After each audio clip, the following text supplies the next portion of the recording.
আসসালামু আলাইকুম। নতুন একটা ভিডিওতে আপনাদেরকে স্বাগত। পূর্ববর্তী ভিডিও না দেখে আসলে সেই ভিডিওটি দেখার জন্য বলা হলো। তাছাড়া এই ভিডিও বোঝা দুষ্কর। আচ্ছা, সো আমরা এখানে দেখব ডেসিমাল বা দশমিক সংখ্যা পদ্ধতি থেকে কিভাবে অন্যান্য সংখ্যা পদ্ধতিতে রূপান্তর করব। দশমিক থেকে অক্টাল, হেক্সাডেসিমাল,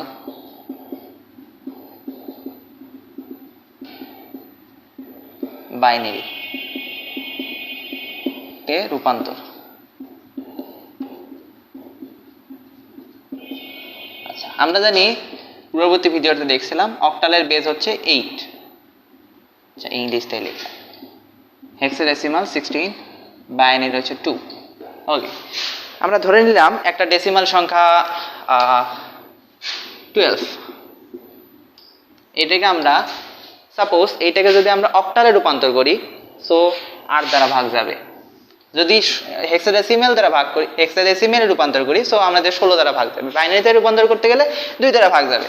সো এখানে আপনাদের লিখতে হবে অবশিষ্ট। এটা একটা পূর্ণ সংখ্যা, এটা তো আপনারা ভালো মতোই জানেন। লিখতে হবে পূর্ণ সংখ্যা। সো আমরা অক্টালে পরিণত করতেছি। 8 একে 8, 8 একে 8, হাত থাকে কত? 4, অবশিষ্ট থাকে 4। মনে রাখবেন এখানে সবসময় 0 আনতে হবে। সো 8 কে 1 দ্বারা ভাগ যায় না, সো 0। আর এই একটা অবশিষ্ট থাকবে, সো এই একটা এখানে। আচ্ছা, এইটা হচ্ছে এমএসবি আর উপরের দিকে রয়েছে এলএসবি। সবসময় এমএসবি থেকে এলএসবির দিকে যাবে। এমএসবি কি? এমএসবির full form most significant bit. আর এলএসবি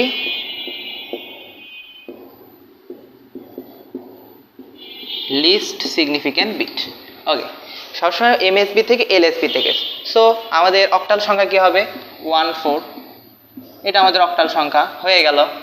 যে 12-র অক্টাল সংখ্যা হচ্ছে 14।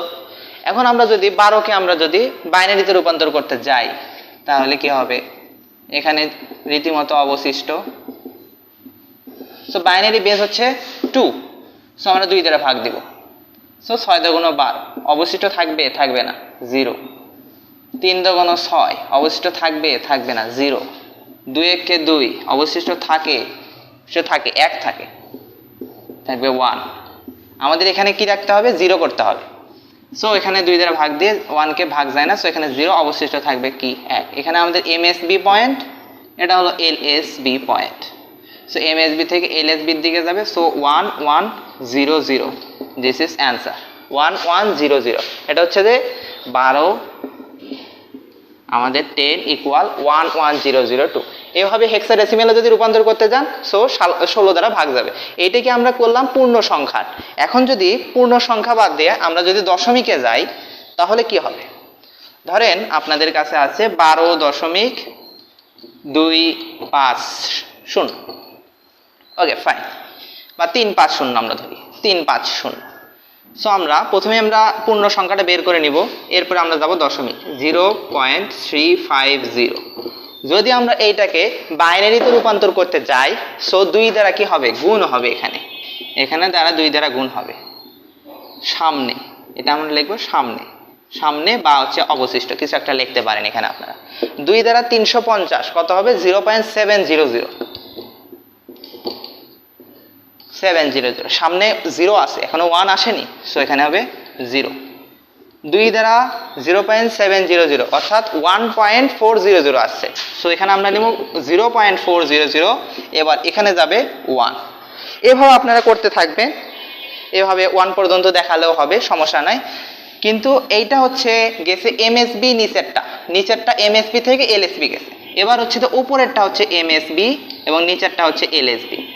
সো উপর থেকে নিচের দিকে নামবে। এটা পূর্ণ সংখ্যার ক্ষেত্রে ভালো করে মনে রাখবেন, পূর্ণ সংখ্যার ক্ষেত্রে নিচের থেকে উপরের দিকে যাচ্ছে, আর হচ্ছে দশমিকের ক্ষেত্রে উপর থেকে নিচের দিকে আসবে। সো এখানে আমরা এর মান পেয়ে গেছি পূর্ণ সংখ্যার 1100.01।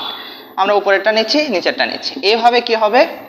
আপনারা অক্টালে 8 দ্বারা গুণ করে যেটা হবে সেটা, যদি সামনে 1 আসে তো 1 যাবে, 2 থাকলে তো 2 যাবে।